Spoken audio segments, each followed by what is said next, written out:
गो 76 में साचो एगो हई से 76 गे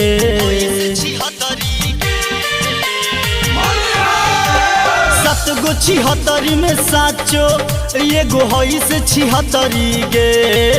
रंग तोरा में हम ना डालो रंग तोरा में हम ना डालो पिचकारी के खुजली धाली गे रंग तोरा में हम ना डालो पिचकारी के खुजली धाली गे।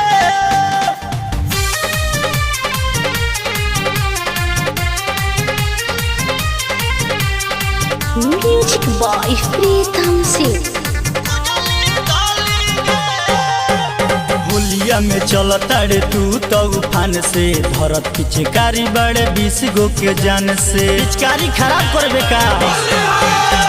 होलिया में चलता रे तू तो उफान से धरत पिचकारी बड़े 20 गो के जान से घर के जवन सुकवार होइलई कते रोग धरा देबे गे रंग तोरा में हम ना डालो रंग तोरा में हम ना डालो पिचकारी के खुजली धाली गे रंग तोरा में हम ना डालो पिचकारी के खुजली धाली गे।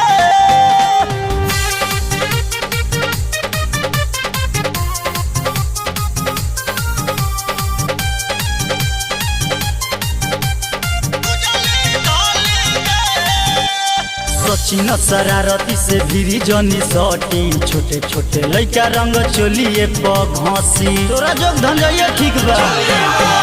सियागा कुनाल के भिरी जनी सटी छोटे छोटे लइका रंग चोलिए प घसी